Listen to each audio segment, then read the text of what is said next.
Check, check, check, check, check, check, check, check, check, check. Hey everybody, thanks for tuning in to Spilt Milk. I am the host, Philip Rankin, and I am really excited about doing this podcast. When I was 18, I was living in Costa Mesa in Orange County, where I had moved after high school to straighten out my life by way of a 28-day trip to Tucson, Arizona. I didn't really know too many people, so I spent a lot of my time driving around. Many people think of Orange County, aka the Orange Curtain, as a rather boring or mundane place. It is a land of Disney, congested freeways, and McMansions. But for me, growing up in the fairly insular community of the South Bay, which are the beach cities south of LAX, this was a wide open frontier. All of the beaches were new, and every boulevard had a different story to tell. I was a sponge soaking in the new environment. This was also the time I started tuning into public radio. I was listening to a lot of KPFK, KPCC, KCRW. These stations really opened a new world to me. I don't really remember why I started tuning in. At the time, I was driving a green 1996 Ford Taurus station wagon that was faintly ovoid and had a fairly temperamental tape deck in it. So I spent a lot of time listening to the radio. I probably stumbled onto public radio because I would use a scan button to find new stations. Either because I was in a new area or more likely because I was sick and tired of hearing the same crap on the classic rock stations over and over again. But something must have caught my attention because I kept tuning in. Initially, I was listening for the news. This was late 2001, 2002, and our country had just been attacked. We were in the run-up to the war in Iraq and Afghanistan, and as heinous as the attacks were in our country on September 11th, the wars that we were beginning to fight just didn't seem to make sense to me. So the radio stations I was listening to offered a point of view that seemed to help explain the cognitive dissonance that I was experiencing. But I was also hearing the stories on public radio, the short stories of Morning Edition and All Things Considered, and more of the long-form programming of This American Life. I had a lot of driveway moments, drive-through meals, just so I can continue listening to the programming. So now jump forward 13 years, and I'm still a radio junkie. Recently, I became mildly obsessed with Mark Maron's podcast, WTF. I work as a delivery driver and have been listening to his interviews for 2 days straight while out on deliveries. And as I was driving around listening to these interviews, I had a moment of inspiration. I said, I want to do that. The thing I love about Mark's interviews is that even though he is mainly interviewing comedians and actors, they talk about so much more than just comedy and acting. They really go into the people's lives and kind of cover all aspects of them. So this got me interested in interviewing the people I know. I'm extremely privileged to know so many talented musicians and very interesting people. Every person's life is a story, so I really want a chance to hear it from them and, get a chance to document them telling their own story so everybody can hear it. I moved to Valencia. I moved to Valencia, where CalArts is located, the July before school started. Me and my roommates had been kicked out of our old apartment in Hawthorne for throwing a wild party. So I had to move up to Valencia a little sooner than I would have liked to. If you've ever been to Valencia in the summertime or the Santa Clarita Valley, you know that hot is an understatement. It's more like you're being under attack by sun rays yielding steak knives. So needless to say, I spent the majority of my time at CalArts, where they have 24-hour air conditioning. During the summer, most of the students are not around, so I spent a lot of time practicing, hiding out in the library where I could just listen to the CDs and browse the stacks, and for me, I was kind of in nerd heaven, so that was very exciting. But so one day, anyways, I'm passing through the music building, and I heard a band rehearsing in one of the classrooms. So I poked my head in, wanted to see what was going on, and I started hearing these sinuous melodies coming from tenor sax, and they were kind of like dancing around the pitch. And I come to find out the saxophone player's name is John Armstrong.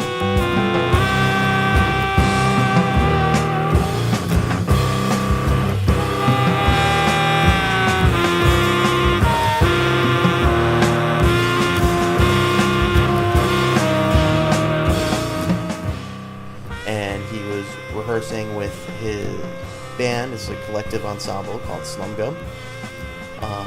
So this was the first time I heard John, but it definitely wouldn't be the last, especially my first year at Cal Arts when we were students there together. I pretty much looked out for him playing and was at every performance. Whether he was playing with Slumgum or in this incredibly crazy party band called Oliver's Pleasure Circus, or he was always playing in a lot of really interesting improvised settings.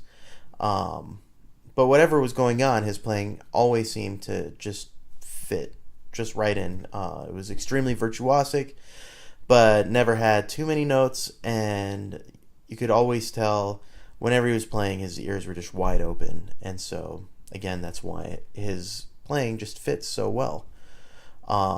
But I also started seeing him turn up in all sorts of different unexpected places. I saw him play guitar in a dub band. He was playing electric bass in Vinnie Golia's sextet. So I was like, obviously there's a lot to know about this guy. So when I decided to do this show, John's name was absolutely at the top of my list. As I said, I've always admired his playing, and I'm really excited to share this with you. This is the first part of a 2-part interview. So I hope you enjoy. You grew up in Washington, right? I was actually born in Corvallis, Oregon. Okay. I know where that is. You do? Yeah. Have you been there? I passed through, I think, because I went to this other place called Lebanon. You've been to Lebanon, yes. Because when I got sober, my sponsor was this guy a couple years older than me. Uh-huh.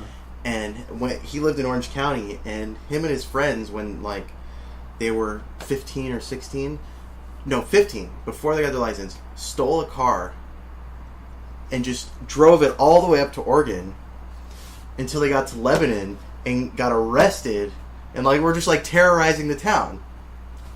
Oh my god! So he said, in what way? They were just I don't know, just being drunk and stop signs. I don't even know what they were doing, but he was just AA,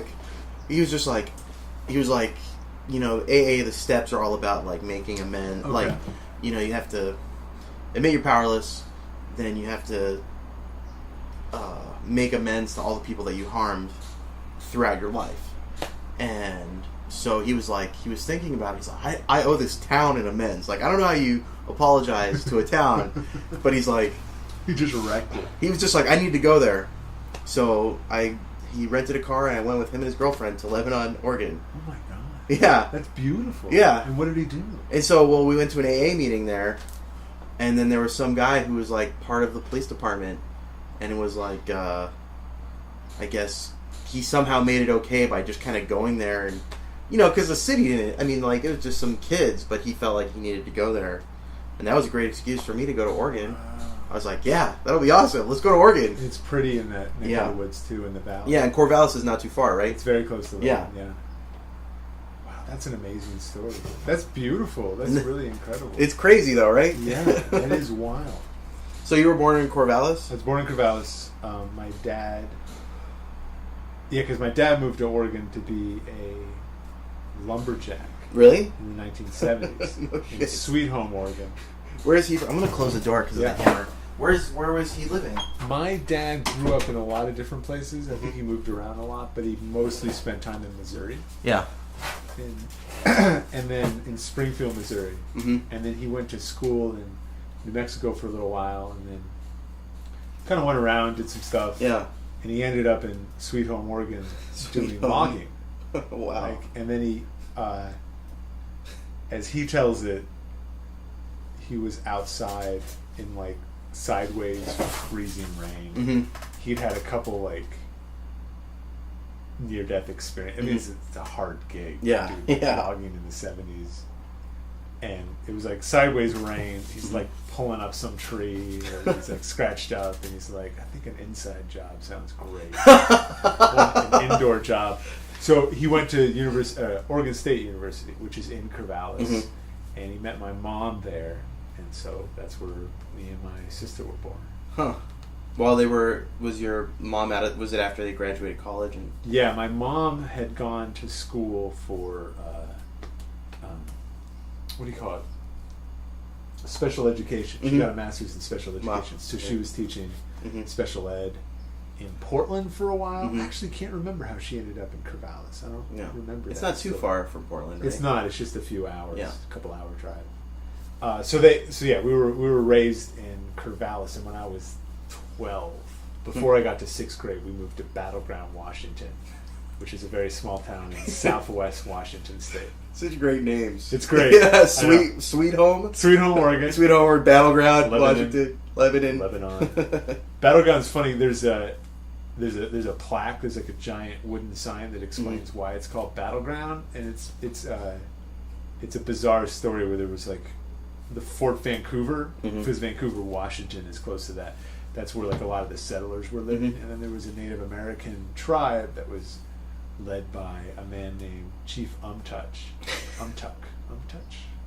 And Captain Strong was sort of a captain of some brigade in this fort, and everyone was like restless. They were like, oh, there's going to be a war, there's going to be a battle, there's going to be something strong. But Captain Strong and Chief Umtuck, they were both committed to peace. Yeah.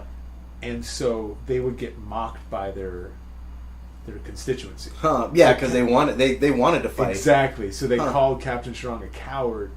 And Battleground, there was never a battle. It just comes from like basically a sarcastic dig at Captain Strong. Yeah, they called that area, because that's where the Native Americans were, and they were like, Captain Strong, you better go there and take care of stuff, or else they're going to come and kick our butts and all this sort of stuff, and kill us and take our women and all these sorts of like ridiculous hysteria and rhetoric. And Captain Strong was like, no, peace, and they were like, okay, yeah, Captain Strong's Battleground. They were like mocking the guy. Wow. Yeah, so it ended up as Battleground. And so it's just you and a younger sister?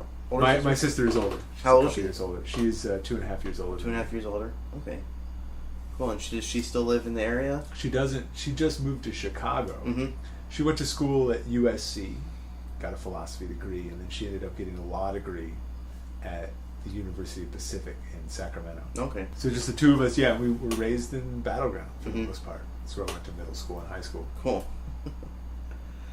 Wow. So what was it like? What was the, so your mom was a special ed teacher, and then what was your dad doing? What was his inside job? His inside job is a funny phrase. His inside job was, I think he started off working for like wood factories. What would you call them? Like logging, like log mills. Logging mills. Yeah, mills. And then he started working for a company called Applied Theory. As he tells it, this is super relevant to us. He had a kid in his early 30s, my sister. Yeah. And he didn't really have a job. He was teaching part-time at Oregon State University. He was teaching some computer science in the 80s, in 1980. That's when my sister was born. And then he was teaching I think he had a forestry degree. He was teaching computer science. He might have been teaching a couple of the classes. Adjunct, part-time teaching. And his mother-in-law, who, bless her soul, was a severe woman, was coming out to see my sister. And he was like, I better get a job. So he found this job at a company called Applied Theory that did work with logging. And, somehow, just like logistics. No, they would process the lumber and turn it into paper and wood. And that's just a weird name for a mill. Applied Theory, like that's what it was called. Logistics. It does sound like a logistics company. Like you just hire Applied Theory and they come in. Yeah, or they're like they could be the ones that like get the wood places. Totally. Yeah, it does sound like one of those like UPS type things. Yeah, or like strategic strategy. I don't know. Like global strategic positioning. I don't know. One of these bland, nonsense combination of words. Applied theory. Yeah. That could be to anything. Applied theory. Right. My mom could have taught special ed for applied theory. Yeah. We could be teaching, through applied theory. So then that was like his gig? Yeah, then he was doing like sales somehow involved with the parts that it takes to process lumber or something. I'm actually not entirely sure. But that job moved to Southern Washington State, which is why we moved. Okay. And he's since done a couple different jobs, and now he's working in the construction world, selling equipment that makes like construction blocks, like cinder blocks. Yeah, stuff like that. Yeah, different types. I always think that stuff's like just like the stuff that makes stuff, or like just. I don't know. I've been listening a lot to this radio show called 99% Invisible. Okay. And they talk all about like just design stuff. Like I listened to a thing today on the radio that was all about what was it? About the people. God, what do they call them? Environmental graphic designers. I think they call them waymen. But they're the people who get you to like know how to get somewhere. Like they make the signs. They do all the architectural designs. Way people. Yeah, way people. I forgot the exact name. We're going to go with way people. Yeah, way people. The way people. I'll talk to the way man. Yeah. Like as if they live in the woods. Yeah, right? Yeah, it sounds like a come super... out, make a little sign and go back and you never hear from them. Well, part of it was because he wanted to talk about people who have extreme effects on our lives but are never... 99% invisible. I see that's sort of the gist. You would never know this guy exists. But anyway, so that's, I don't know, but like it's just interesting, I guess, since we don't like what they might think of as mundane or like starts to seem really interesting, just like stuff that makes stuff or like things that, I don't know, you get what I'm saying. No, totally. I worked at a diaper factory. Really? For a while, and there was like 3 lines. Yeah, exactly. There's 3 lines that made diapers, and the machines were, God, I'm going to try not to exaggerate, but the machines were like 20 yards long. Yeah. It was insane. Like, because if you think about a diaper, you have like the whatever adhesive, be it Velcro or tape or whatever that you have to get the thing on, and then there's the absorbent thing, and then there's the cover to the absorbent thing, and then there's the stretchy stuff, and then there's like all these little things you would never think of as just a diaper. Yeah. And so if you could imagine it, it was like the absorbent thing comes from one line, it gets fed into this 20-yard long machine, and then the stretchy stuff comes in on one, and then the plastic comes in on one, and they all kind of like converge, and they do this amazing dance where they all get assembled and then put together and then put in rows and then put in a package, and then it ends up to us. Yeah. So that's all pre-person. Yeah. What were you doing? I was doing a couple things. Mostly, so someone would take it. I would do this sometimes. You grab 4, and they come down, and then they go, this little machine like cinches the bags. Yeah. They're open bags, like, and they go, and you take 4 of those packages, and you put them in a box, and you close it, and you send it, and this machine, a machine tapes it. Wow. But what I was doing is taking those boxes and stacking them on pallets, which was on a big rotating disc, and with a giant saran wrap thing that was on a like hydraulic lift that would move it up and down. So you push a button, you tuck the saran wrap into one box. You push the button and the thing would roll as the saran wrap hydraulic would go up and down, and it would wrap this giant pallet of diapers. You get a hand truck and you move it and it gets shipped. Not before you put on a Sharpie, you write the number of how many you did that day with Sharpie. But the best thing, well, first of all, the machine, the 20-yard machine, you would have to do sweeping. If the lines were down, you would just start sweeping, and I would often sweep, and I'd just go back there and just look at this magnificent thing. It made fucking like cheap bargain basement low shelf diapers. Yeah.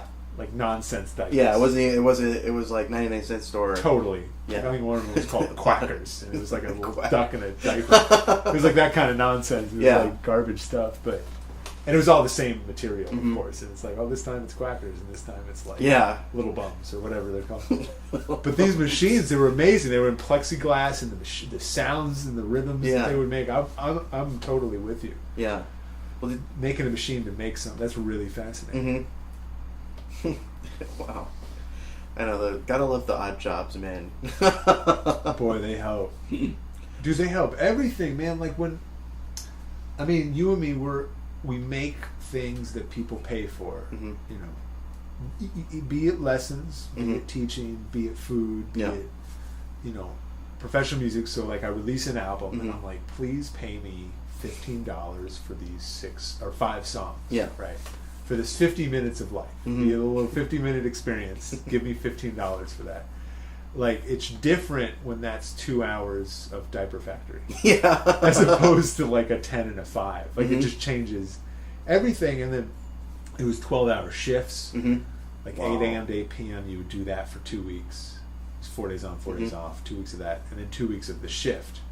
So you go from 8 a.m. to 8 p.m. to 8 p.m. to 8 a.m. You just go back and forth. Really? Yeah. That's brutal, man. Awful. Was this in Washington? This was in Washington State. It was in Vancouver, Washington, just on the Columbia River. Jeez. And did they have like? I mean, I'm guessing Washington's working laws are much different than California's laws, right? Huh. Like 12. I mean, you were probably getting overtime, right?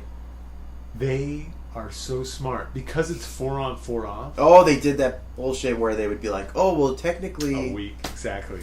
Like they force you to live in an 8-day week. Yeah. But then they rely on the 7-day week to not give you that much overtime. Yeah. It was very rare. The science was perfect on their end. It was very rare that you would ever get overtime.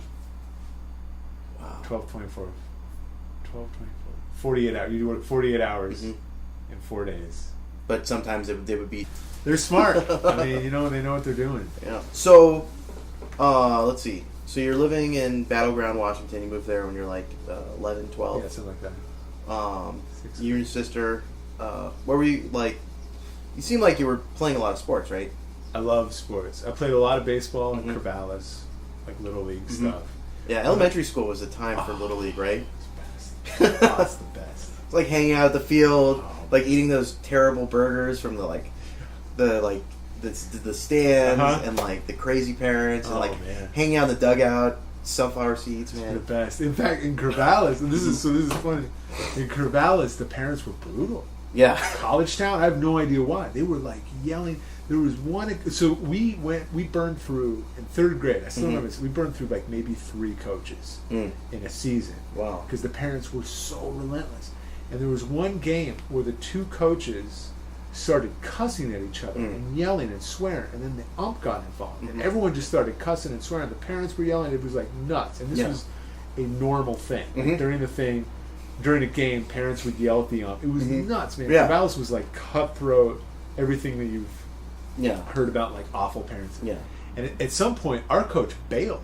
He just left. He just left the game? So mad. Exactly. Like 3rd graders. Could you imagine? Yeah. Like being so mad at Plaza. You're like, you guys teach yourself. I'm out of here. Like, I can't rectify that. It's like insane. And the kids aren't even doing anything. It's not like the kids. Exactly. Yeah, we weren't being... Well, I guess we're being 3rd graders or whatever. Well, but you're like, what, 30... You're 32?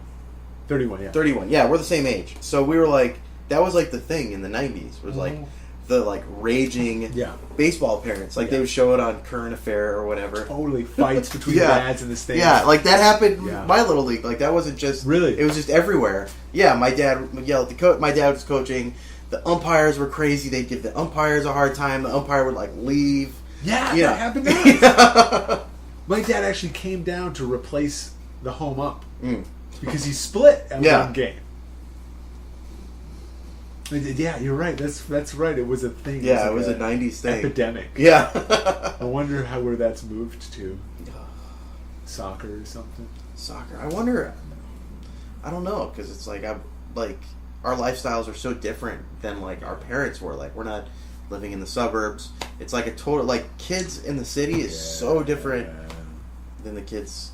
And it's more that we see with our students. Like it's more that parents are just filling up their kids' schedule, like in a similar way that our schedule is filled. Like they have this. They have like a very regimented week. Yeah. Well, so you played a lot of baseball. Yeah. So when we moved to Battleground, I started playing Little League again, and there was a game. My dad remembers this. It's more of my dad's experience because he was in the stands during the craziness of Corvallis. So we go to Battleground, And he said the parents were just nicer and everyone was friendly and they were just hanging out. It's like Battleground's an interesting community with just lovely people. I wouldn't really be considered a suburb at the time. It's kind of turned into that. It was north and east of Vancouver, Washington.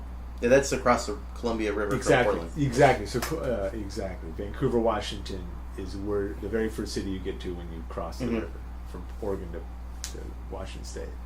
So Battleground was like kind of its own little thing. It had some dairy, what would you call it, industry. So there was jobs in the dairy. There was like a lot of farms out there. It was more of like a rural town. And when we moved there, it was just when it was starting to turn into a suburb. Yeah, they put it in a Safeway. That was like the big, like the Vaughn. It's the Vaughns of Washington State, and that was like a big, like, oh my God, there's a Safeway now.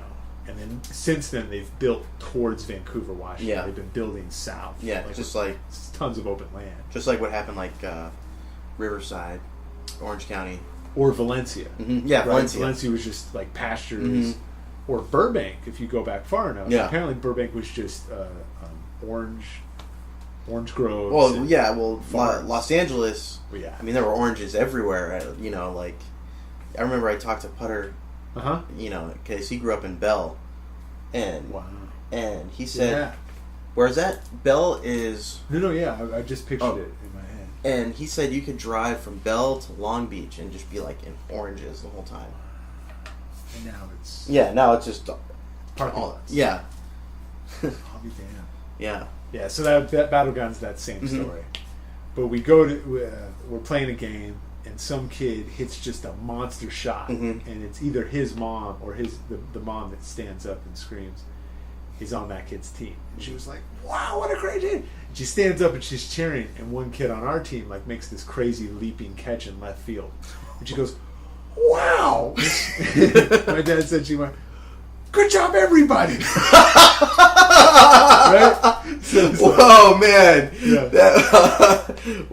He's like, we're not in Corvallis anymore. Yeah, right? It's like a different scene. Good job, everybody. Good job, everybody. And then were you like doing football, soccer? I didn't do football in high school. I did tennis. I did some baseball. I stopped when I got to high school. Yeah. I did a lot of basketball in high school, but not for the high school team, for like a community league, right? I basically, when I became a freshman in high school, like the decision had been made. Yeah. It was like, really, honestly, I see it all the time in students that I teach. It's sports or music. Yeah. And they're really, you have to choose because they're at the same time after school.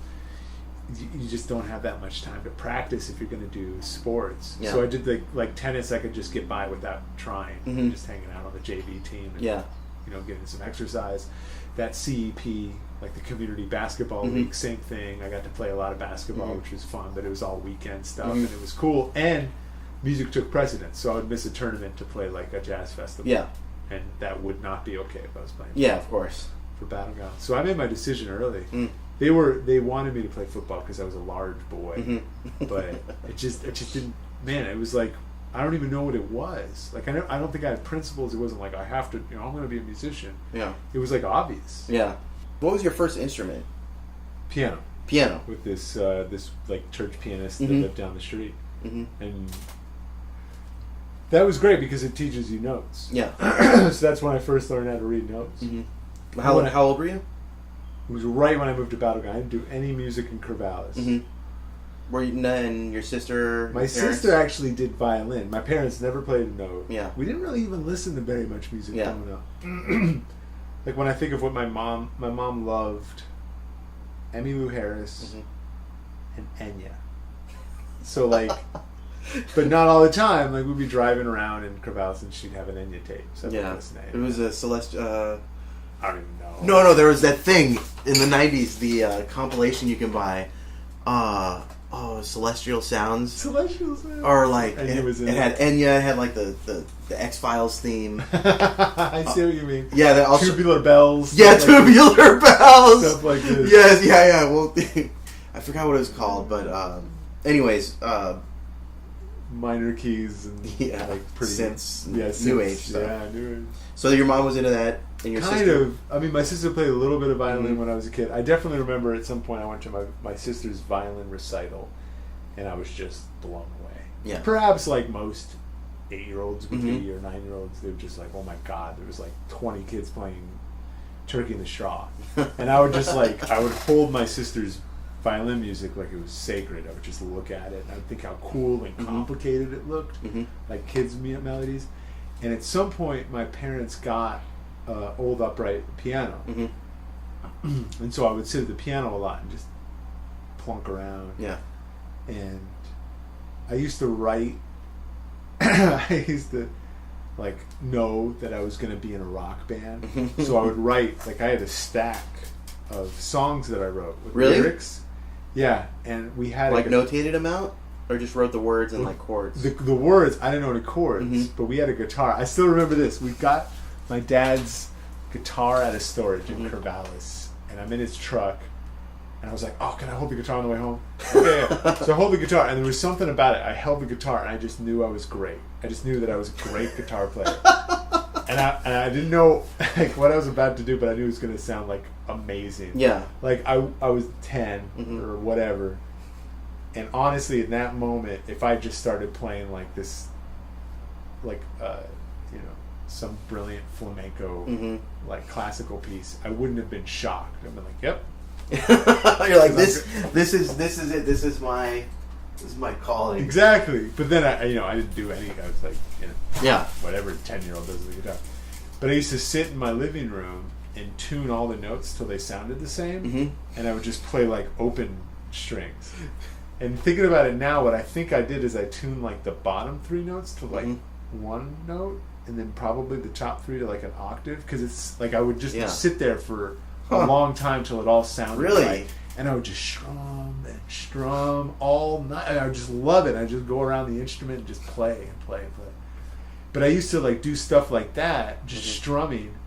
And I would write like my own version of notation, so I knew how the strum pattern would go to my rock songs. Yeah, it's just like down, down, up, exactly. Up, down. And it was like a series of like ones, like vertical dashes, and then like half as long for short ones, I guess, and then even shorter for like really fast ones.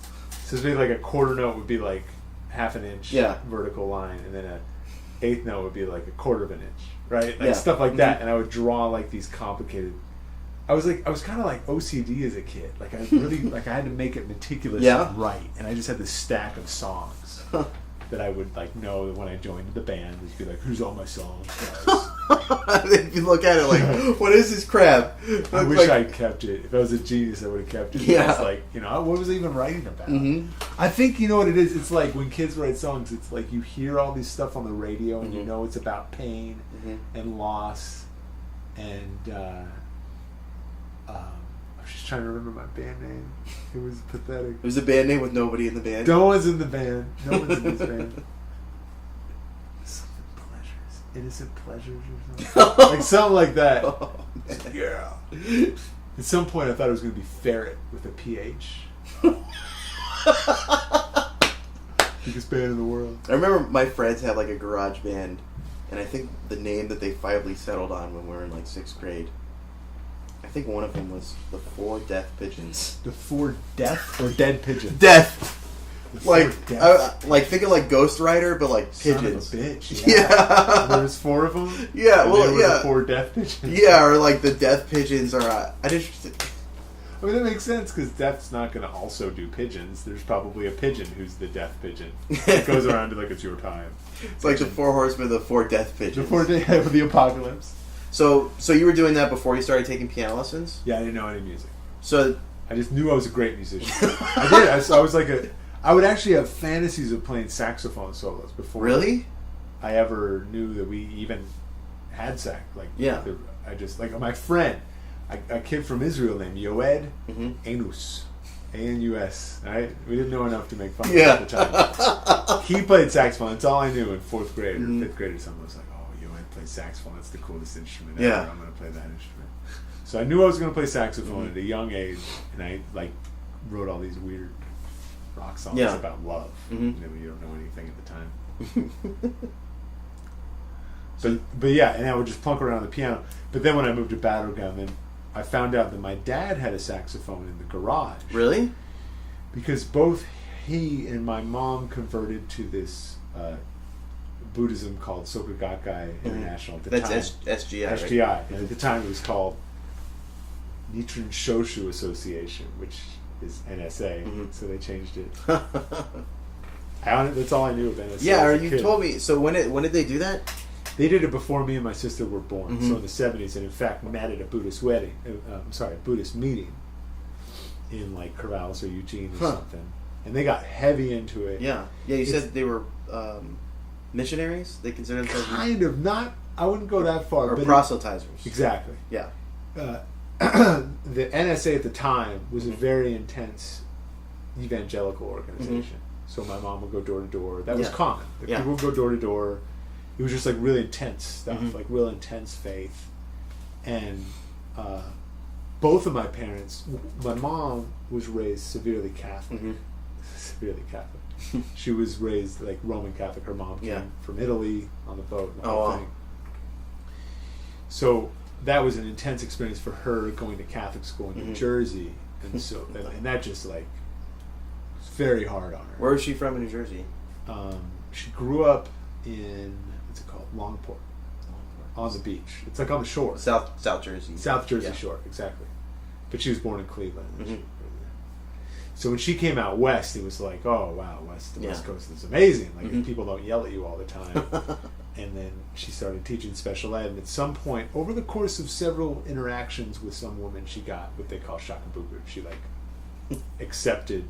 That's like the word. What a great word! Shakabuku. Shakabuku. It is a good like word. That's like the verb, right? She got shakabuku'd. Yeah, it's a verb. You shakabuku people. Yeah. You get shakabuku'd. You're right. Yeah, we use it as a verb. That's so funny. I never thought about how great that word is. It's like it sounds like. Anyways, it's a great word. Shakabuku. It's fun to say. Yeah. But yeah, then my dad got converted too in Sweet Home when he was logging. He got converted, so they both got it. It was really good for my dad as well. He says he was listless for a while, just sort of going from thing to thing, nothing like really concrete. And the big part of the practice is you chant, so it's something active. Yeah, like it's not quite meditation. In fact, it's not meditation. Yeah. It's almost like the modern equivalent would be The Secret, right? This whole this phenomenon. Yeah. Like you, like thoughts are things. Yeah. You visualize something and it happens, right? And like they kind of go off in the whole like quantum physics. Like, if you actually think it, it's like manifest in the world. And they, the SGI doesn't do that, but that's how they talk. They talk like you chant for something, material things. It's like one chant. It's Nam Myoho Renge Kyo. Yeah. Chant. Yeah. So it's like that's the whole. Everything's based around that one chant. The theory is, so the SGI, so it's like Buddhism is normally associated with like cleansing of the self and simplifying your life and like getting rid of all these tendrils that are like attached to us based on just real life, right? Yeah. So like the original Buddha, for instance, that's what he was preaching. It's like, and he was preaching something that exists outside of an organized religion, because technically Sakyamuni Buddha was Hindu, right? It's like a practicing Hindu, and then he went around, saw all this pain and suffering in the real world, and he tried his hand at, I think it's called asceticism, which is when you torture yourself in order to obtain like this higher consciousness. I saw the movie with Keanu Reeves. I have not seen it. I should see Little Buddha. That's it's called, great. Right? Little Buddha? Yeah, something like that. Yeah, it's great. Keanu Reeves is the Buddha. It's great. He did well. Name one other actor that could have pulled that off. I can't name like one. Harvey Keitel, like fucking shit. Yeah. I mean, like the great actors of that generation. Al Pacino, no, it had to be Keanu Reeves. Yeah, well, because he's like just, hey, and he's also not probably. I don't know anything about him. He actually sounds like an amazing guy. He like donates a lot of his. Yeah, I've read all about it. He's like, he takes the bus places. Yeah, and like he's like not too self-conscious to take that role. Does that make sense? Yeah. If he was a little bit more self-conscious, like, I don't want to play the Buddha. That's a pretty intense thing to do. He's like, yeah, I'll play it. Yeah. Which is exactly what the Buddha said. Yeah, right? Who cares? It's just the Buddha. It's just some dude. Yeah. That's interesting. I never thought about it like that. So let's, so you're taking piano lessons. When does like saxophone and... so it's actually all comes back to Buddhism. Because my dad, when he was living in Corvallis... marched. So you just did. Yeah, everything. he had a saxophone. He had a tenor saxophone because he marched in a parade. The SGI, the NSA at the time, loved like parades and brass bands, and that was really all part of. Because quickly the whole NSA is based on a priest from Japan during feudal Japanese times. That was a radical priest, a total asshole, but like a really brilliant man that lived in the time of Shintoism, which was being used by the government to oppress their people. Yeah. So if you could imagine, Buddhism could be used to oppress people. Like something beautiful about that is any religion could be used to oppress people. In fact, Buddhism, they were like, at the time, they were like, just pray to this one Buddha your whole life, and then you'll experience all your joy after you die. So he was able, like, okay, we'll just farm and do all your stuff for you. So he was like, no, people can obtain enlightenment in their own time, and you chant this Nam-myoho Renge Kyo because that's the title of the Lotus Sutra, which is the last teaching of the Buddha. And it's a beautiful book. The Lotus Sutra is an amazing book, and it's based on the last speech that Buddha gave before he died. So if you just chant the title, Nam meaning devotion to Myoho Renge Kyo, which is like the title of the Lotus Sutra, then you obtain the wisdom of it. And so he devised this practice in the time. The point of all that is modern day Buddhism is wrapped up in Japanese culture. I'm sorry, modern day NSA Buddhism, SGI Buddhism, was wrapped up in Japanese culture, which involves brass bands and marching and like big, really well rehearsed marching in line, like amazing music. And so my dad just picked up the tenor, learned enough notes to march, and he had some like old beat up tenor saxophone in the garage because of that. And his brother, my Uncle Lou, who was deaf, actually played snare drum, apparently. In that really? Yeah. Or bass drum. I think it might Your be uncle's bass deaf? drum. My uncle is deaf from birth. Do you speak some... I don't. Yeah. He lives now in Las Vegas. He used to live in Maine and in Nebraska before that. I learned the alphabet when I was younger. I only saw him about once a year, once every 2 years. He did live in Corvallis when I was very young, though. He moved there with his family. He has 3 kids. But no, I don't speak sign language. Well, so was there a point where you're just like, let's get the saxophone out? I moved to Battleground. The first 2 friends I make were in band. Jamie Henderson and Ryan Cody. Played tenor saxophone and trumpet, respectively. Yeah. And they were like good people. I was like, whoa, okay, band. I went to my dad. I was like, oh, I want to play saxophone. He's like, well, here. And he just gave me the saxophone. I remember I took it out for the first time. I was just blowing. Same thing with the guitar. I'm like, I'm great at this. Like that, right? Yeah. But then they got me lessons at the local hardware store. I had like a little music shop. The hardware? High school pharmacy. It was like hardware pharmacy. Yeah. And they had like a little music shop on the side that eventually became a store. And I started taking lessons with, what was his name? I can't remember his name. Yeah. That I took from a couple people just growing up. And I knew how to read music because of my piano experience. But the most important thing was actually through the SGI, there was a jazz band and a brass band in Portland, Oregon. Huh. So you went to Portland. So there was playing this. So yeah, and Battleground was like a 30-40 minute drive from Portland, Oregon. So I would go to Portland with my mom to play in their brass band and their jazz band. And that's how I learned to solo. That's how I learned to be in a brass band. And when I was 16, a guy named Harry Tolliver, who's to this day one of the most important people in my life, he was the brass band leader in Portland, Oregon. And we were like a small group, but he was this amazing guy from San Francisco, super high energy, brilliant dude. He would have study groups. Yeah. And I just loved him. I was just an amazing mentor. As a human being, he was just an older dude. He was like, I can't remember now. He might have been in his 20s at that point. He had his own apartment in Portland. I was like, oh, this guy's amazing. He played saxophone. He was super energetic. And when he left, he had to move down to California. He put me in charge of the Portland Brass Band. Oh, wow. Which was a big deal to me. And I was 16 at that point. I had my license. Yeah. So for the next 3 years of high school, every Sunday morning, I would like drive all over Portland to pick people up in my Chevy Lumina and take them to the Portland Kaikon, which is the church, basically, the community center, and rehearse. Wow. I had to rehearse a band like at 16. So you drive around and pick your band up. Yeah. And some of us couldn't get rides. Yeah. And then rehearse music. But then also I learned how to write music because there was times where I didn't have any music to rehearse. So I just started writing music for the band. So like, in fact, Harry started me on that. He was like, some tune on the radio. He's like, I want to play it in the band, so go write it down. Really? And he didn't tell me there's a thing called transcription. Yeah. And you have to do this and this and this, and here are the notes on the page, and here you do it. I just like found some staff paper, and I just listened to. It was the Puff Daddy version of Kashmir. I remember that. For the original Godzilla movie. Oh God, yeah. What was it called? It doesn't matter. It was terrible. Godzilla or whatever. Yeah. Fucking song. He really wanted to play that with the band, so I transcribed Kashmir. I just figured out how to do it. Did you do it with the guitar or the piano? With the piano, both. Yeah, I just figured it out and I wrote out parts for people, and God knows what those parts look like. But that was the first time I was like, oh, you just do it. And then I did like a few other things. Yeah, so then there was never like this thing telling you that you can't do it. Exactly. And nobody ever said, "Gosh, this is so hard." Or no one even was like, "Wow, that's amazing! Huh. Like, I can't believe you brought in this awful chart to like, you even tried." Good Lord. It was just like, "Oh, you just do it." Like no one knew. Yeah. He didn't even know. Harry was like, "Okay, cool, thanks." He didn't know that was a crazy thing to ask at the time 15-year-old kid. Yeah. So I just started arranging like. There's a whole, of course, if you could imagine, like songbook associated with the SGI, these Japanese songs. So I'd take them and make them jazz tunes and whatnot. But at some point, I was in charge of the band, and there was several times on Friday nights and Saturdays I would just write music for the band because we had to have something to play.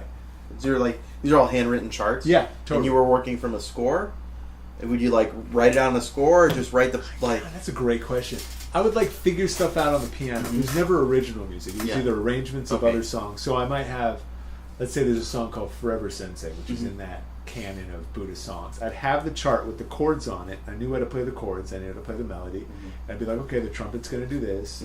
And okay, in the B-flat chord, there's a D in it, so this guy will hold a D. Like I just, you just work it out. Yeah. So I guess, I worked from a score. Or we had a bunch of piano books, so I would just grab like a random, like, I don't know,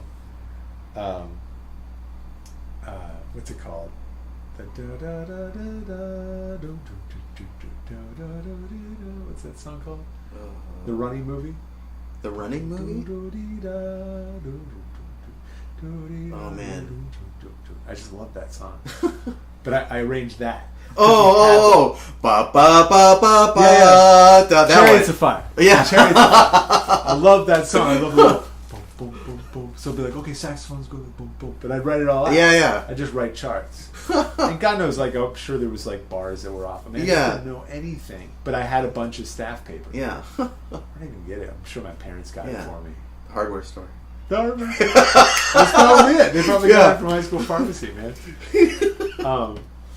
So that's even where I started arranging music, was through the SGI band. And then it was like, I was like in charge of the band. And that just changed everything, man. It was like the whole trajectory was different. I was like a band leader at 16 every Sunday. Like every Sunday you had to be there with music, organized, and rehearse.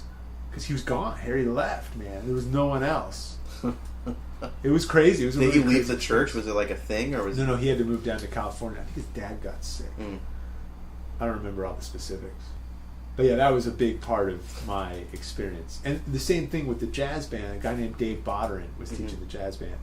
And we at your high school? No, at the SGI. Okay. And he would just have like a...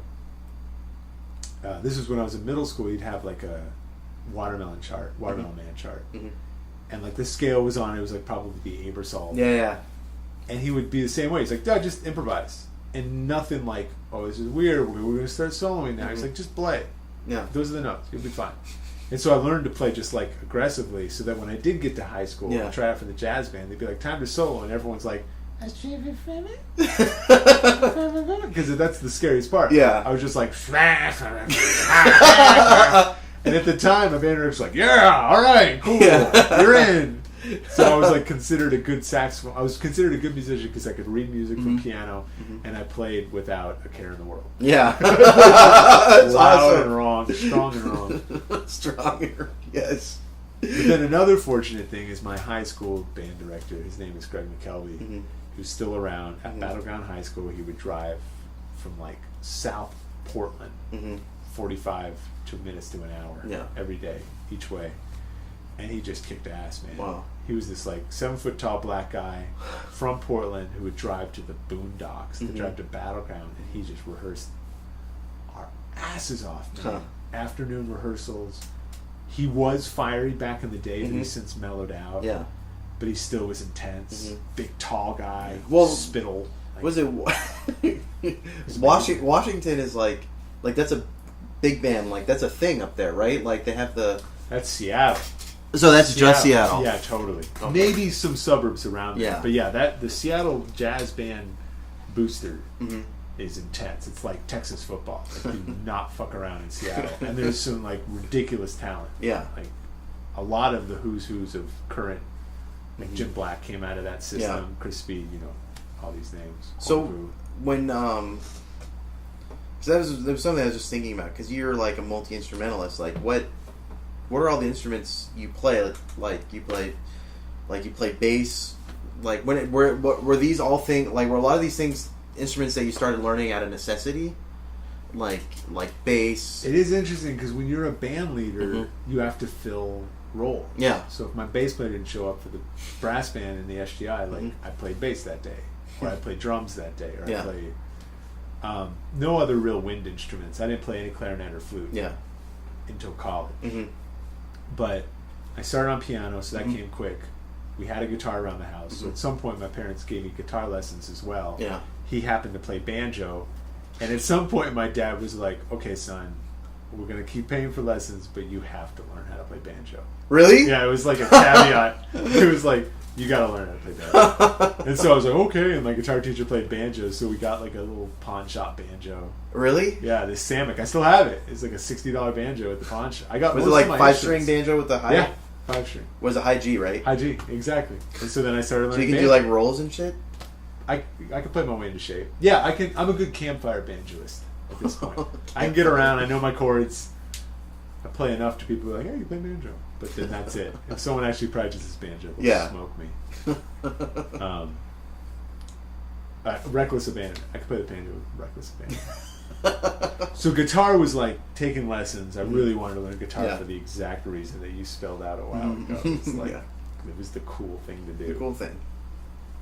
Saxophone, bass came. I just wanted to play bass so bad. Yeah. The same thing. My parents took me to the pawn shop. We got like a under $100 Samick bass, Samick banjo, Samick bass. It's like this. I should be sponsored by. Yeah, right. Actually, that bass is now with Rory. Rory got that bass off me.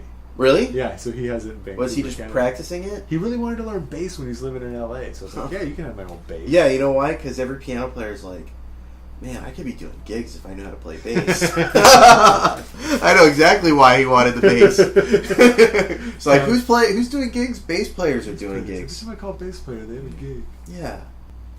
And the other beautiful thing about learning bass is when I started playing bass, you then understand the band from that chair. Yeah, that's another thing. Just you could hear it from the bottom up. Totally. And what I later learned, when I got to Cal Arts, I did the transcription ear training class. I was the TA for both years that I was at Cal Arts, David Roystein's class. And it was a weird class because kids would just come in with their iPod or their CD and they would just play you what they had been working on for class, and then you just had to be like, look at the paper and be like, yes or no. Yeah. Which was amazing training. It was a really great experience. But what I eventually learned over time, it took me a while to figure this out, bass players would come in, they actually had a hard time hearing melodies. I was like, what? Like, it's a melody, it's fine. But then there was 2 soprano vocalists in my section. Yeah, I was in the class when you did it one year, but I was my second year. That's right. You were with Dave. Yeah, right? I was with Dave. Yeah, that's right. But then I remember these 2 soprano vocalists. This is my first year. I remember I had Morgan Finch. That second year I had Morgan Finch. Finch or Fitch? Fitch. Yeah, Tim Carr was in that class. Tim Carr. Was he in mine?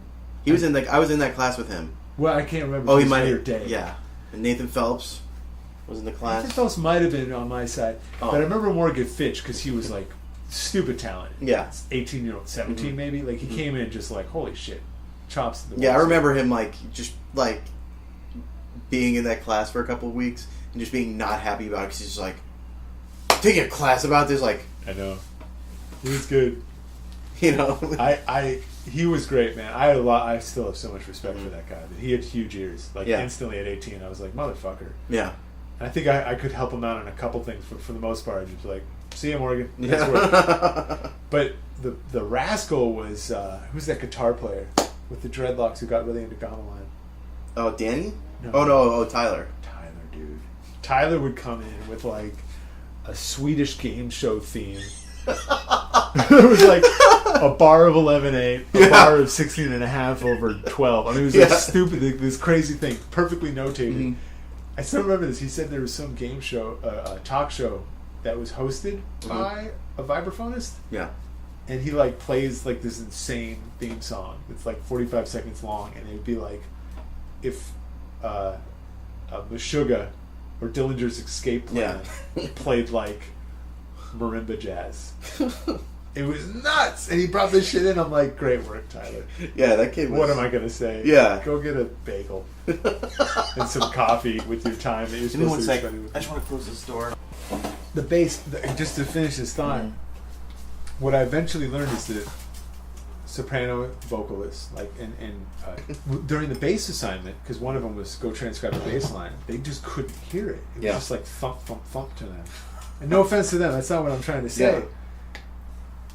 When I can't remember how I came across this, but I didn't know about the cochlea yet, which is the membrane inside of your ear that deciphers frequencies. And it's like a little snail shape. Huh. And if you stretch it out, like one end of it listens to... Do you know the human hearing range by any chance? The actual numbers? Yeah. No. Me neither. Let's just say 40 hertz to 20,000. It's stupid. Yeah, it's like probably an octave below the piano. Yeah. To like, you know, like an octave, like probably an octave and a half both ways off the piano. 20,000 is too high. 5,000. Let's just say 10,000. Let's say 40 to 10,000. 40 to 10,000. For the hell of it. So one side would be 40 hertz, and then as you go up, it goes up in frequency all the way to about 10,000. So there's physical hairs on this thing, on this membrane inside your ear, that get excited. So when you play 75 hertz, the little 75 hertz hairs, like they kind of wiggle. Yeah.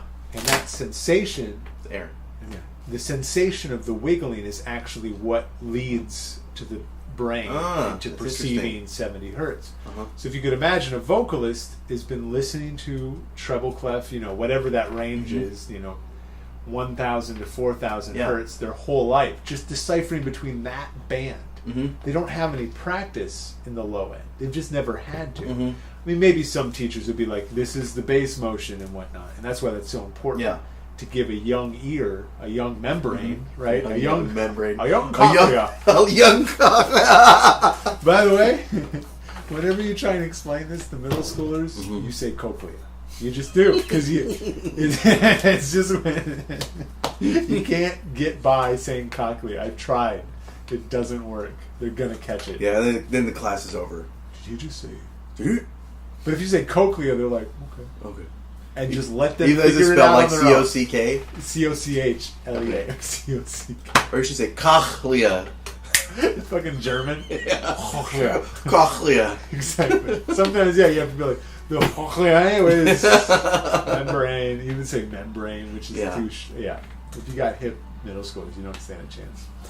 All that being said, so it occurred to me like, oh wow, like actually practicing the bass gives you that experience. Yeah. And when I learned upright bass, it was for my University of Washington's jazz choir, because no bass player at the school wanted to play in that band because it was a bad jazz choir. Yeah. It wasn't very good. Maybe it is now. Yeah. I don't want to diss on Pac-10 jazz choirs, but the UW jazz choir from the time that I was there wasn't very solid. Yeah. So no bass player that actually studied bass is like, I don't want to play there. So they gave it to me, and I'd already known electric, so I was like, fuck yeah. So I just played upright in that band. And I learned that, too, that those vocalists couldn't really tell what I was doing. Yeah. Which is a good thing for an upstart upright bass player, because the hardest thing is stamina. Yeah. So if you're halfway through a 2-hour rehearsal, and you're fucked, like you can't feel your forearms, you can just stretch. Yeah. And no one will care. Or you can just play open strings, just because they're just hearing thump, thump, thump, thump, thump. Like they don't have that 40 to 100 hertz to develop, right? So I learned that then, but I didn't really know what I was doing. And then when I got in the transcription class, it was like an experiment in all these different musicians coming in. And frankly, percussionists would come in and they just had trouble deciphering melodies. Yeah. Because they never had to. Mm-hmm. Yeah, it's tough, man. I had a few percussionists come in and they were like, oh, this is really hard. Yeah. Like when it got to like 4-part. Mm-hmm. What you guys had to do? The Wayne Shorter stuff. The Wayne Shorter stuff. But I was thinking more the Oliver Nelson stuff, man. Some tricky stuff. Mm-hmm. And a percussionist going in there in the same way that if you put a trumpet player in an Indian percussion tala class and be like, I transcribed this rhythm, they'd be like, what? No, I won't.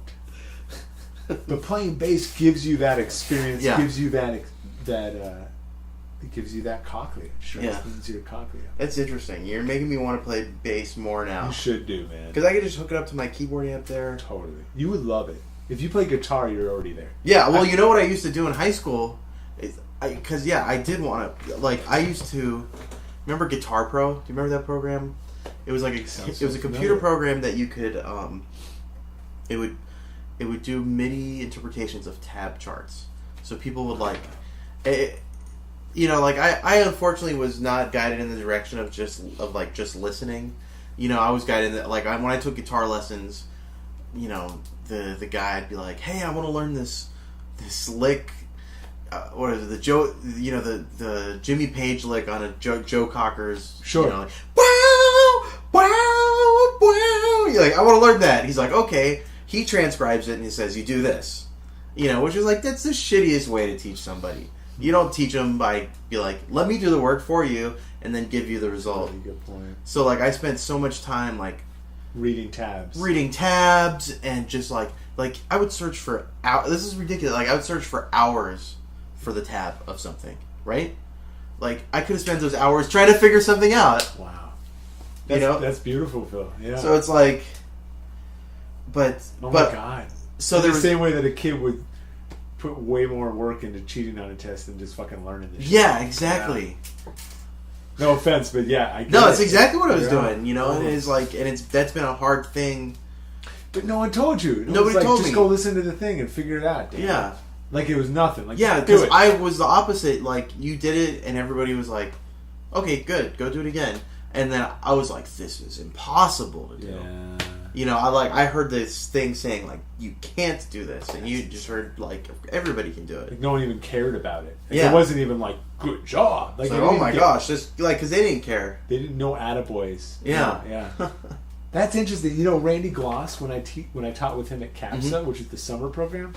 He was so adamant. His whole concept, his whole like teaching philosophy centered around like don't tell them it's hard. And you'd have high school kids, and he would bring in like Mazursky, like pictures at an exhibition. And he'd be like, "Here you go, figure it out." There'd be guitar players like, "I don't even need tabs." They're like, "Do it." We had this kid named Hector. What was his last name? This is amazing. It's a beautiful kid. He's in college now. Is he at Northridge? He played piano and he's blind from birth. Same thing. We'd like be playing Frank Zappa. Yeah. And we'd be like, okay, Hector, figure it out. But not like it was just like the best way. Yeah. And they would finish the 3 weeks through Randy's just adamant philosophy that you just throw the kid in the ocean, they're gonna swim. Yeah. And we would be playing this crazy stuff, and Derek Spiva would be conducting, and they'd just be looking at him and just like he's such an amazing conductor. And leader. Do you know Derek? I know Derek from the African stuff. Exactly. He's such a great conductor, and he knows all the music so well, and he's so energetic, and he just brings people along. But they wouldn't even realize that they're playing like 30-second notes or these crazy Frank Zappa rhythms or some South Indian thing. But that whole concept of you don't put the wall there, that the kid never has to break through any walls, right? That's like his whole philosophy. And it changed my mind about stuff. So you're in high school, like, and then you're leading the band. You're playing in the school band. Yeah, the big band at school. And then when you went to college, where you're like, were you set in your mind like I'm going to be a musician? That's it. It's the same thing as high school. It was never like a choice. Yeah. I remember I auditioned. In fact, I actually checked out Cal Arts when I was an incoming freshman. When I was a senior, I should say. And I came home with a tape of their classical department of like new compositions. You flew down here to check it out? Yeah. Oh, I wow. came down to LA My sister was living here at the time, so we must have been visiting her. Yeah. Because she was going to USC, that's right. You meet with Reitzing? I did not. I met with, what is his name? He's a saxophone player. He now lives in Seattle or Portland. Fuck. He was the harmony at the time. Oh, okay. He was the music advisor guy. He's a great saxophone player. What is his name? Fuck me. That was like 2002? 2001. Yeah, 2001. So 2000. Yeah, because I think you might... What year did you graduate high school? 2001. Oh, yeah, so we're the same age. There you go. Class of 01. Yeah, man. I visit CalArts, and he gave me some CalArts CDs just to check out. And they were like amazing, but it was also like weird shit, and I couldn't really get my mind around all of it, but I loved it. I listened to it a lot. But he even suggested, he was like, he went to University of Oregon first, and then he came to CalArts. He says, this for jazz is a better grad program than it is an undergrad program. If you come here, because then he explained the whole thing about age. Most of their undergrads is an average age of whatever, 23 or whatever that number is, and the average graduate age is more like 25 to 27. He said, this is a really good school for people that know what they want, but it's not a great school for learning your fundamentals. Yeah. So he said, he suggested his path, which was go to your state school and then come here as a grad. Wow. I remember that vividly, because it was a really interesting conversation to me. And he was also really candid about the drugs and the alcohol in a realistic way. Yeah. Not like drugs are bad and alcohol is bad. He Yeah. was like, there's a lot of it here, and I've seen many 18 to 20-year-old get lost in it. Yeah. He's like, it's not for the young. This is not a good Wow. for the young. Genius, right? Yeah. Like telling an 18-year-old kid like what's actually happening. I wonder if I just wonder like if anything had to do with jazz, but I wonder if Reitzing was like, you should just probably tell these kids. I wonder. He might have. Because it's a brilliant suggestion. In fact, when I meet kids that are thinking of going to CalArts at 18, I'm like, well, not the best idea, actually. Like, go find out how to hear a minor third first. Yeah, and like, don't start off at $50,000 in the hole your first year in school. Son of a bitch. and also, like, the whole concept of CalArts of everything being okay is really good for someone that's done a lot of things. But I wonder how good it is for an 18-year-old kid. Like, I've seen CalArts give people illusions of grandeur. Because you can go in there and do anything, and it'll be celebrated. Yeah. And 100 people will be at your recital. Yeah. And you go out in the real world, and you're like, I'm important. And then you just get killed. Yeah. It's fucking shitty out here. It's super shitty. 100 people are not showing up to your gig. Yeah. Because they just ate black beans and rice at the cafeteria. Or they took mushrooms earlier that day, and they went like a rat experience. Like, that's not happening in fucking Little Tokyo. It's not happening in the valley, for God's sakes. It's different.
Alright, I hope you enjoyed this interview thus far. As I said, it was the first of two parts. In the next episode, we'll be getting into John's current music a lot more. Speaking of John's current music, right now we're listening to Fool of Me, featuring John on tenor sax. It is the second track off his latest big band album. called Farewell. Well, it's his latest and it's his first. The group's the John Armstrong Jazz Orchestra. The album is out on Orenda Records, which is a new label out of Los Angeles run by Daniel Rosenboom. They are putting out so much really great creative music. I highly encourage you to check out all of their releases, which you can get at orendarecords.com. Orenda is Orenda. Also, please be sure to check out John with Slum Gum. They're playing at the Blue Whale on Thursday, September 25th at 8 p.m. Part of the Angel City Jazz Festival. They'll be sharing the bill with Montana Roberts, another really gifted saxophone player, and I highly encourage you to check that show out. In fact, go to angelcityjazz.com to check out the entire lineup of the festival, which is going on from the 19th to the 28th of September. This annual festival is, I feel, the crown jewel in the LA jazz scene. Rocco Sumanzi started it back in 2008, and every year is something I look forward to very much. I am also really excited that the main event of this festival on September 28th will be held at the Barnsdall Art Park this year. It was held there in the first year of the festival, and it was just a really magical experience. There was something about seeing all this great music, and there was just a real sense of community there. And the Barnsdall Art Park, if you've never been there, is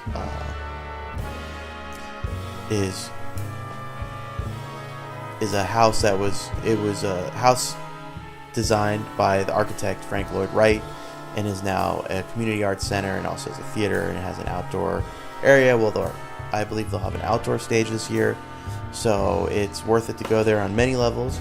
You can ride your bike there. They're going to have bike valet this year. It's really close to the Vermont and Hollywood Boulevard the red car stop. So you can take the train, take your bike. You could walk if you, live in Thailand, which I don't, but I could easily bike there. So I'm probably not going to do that. But I could if I wanted to. Anyways, so go to the festival, angelcityjazz.com for all the details. Also, by the way, if you were interested, the first track you heard on the episode today was Honcho Poncho from Slum Gum's album Cordboard Flavored Fiber. I remember hearing them perform this track, and my good friend Argenta had pointed out to me that it was during the moment where John switches to all these kind of crazy multiphonic melodies he starts playing. She goes, John really is kind of the definition of a barrel-chested saxophone player. So just thought I'd throw that in there. Also, in case any of you were wondering, what was the Celestial Sounds album Phil was talking about? It was actually called Pure Moods, which was one of those incredible compilation albums you could order only over the phone back in the 90s, one of those call now kind of things. So I posted the commercial for the album on my Tumblr page. You should definitely get a kick out of it. It is hilarious. It's hilarious. Please check it out. The Tumblr page is spiltmilkpod.tumblr.com. Spilt, Spilt, milk, not spilled milk, spilt. Anyways, and then when I went to search for the album on Spotify, the first track that popped up was this incredible version of the theme for Chariots of Fire, which was on a huge Pure Moods compilation. It doesn't matter. So I figured since John loves this song so much, it would be a perfect way to send us out. So make sure to like us on Facebook at facebook.com/spiltmilkpod. And that's it. Thanks for listening to Spilt Milk. I am Philip Rankin. See you next time.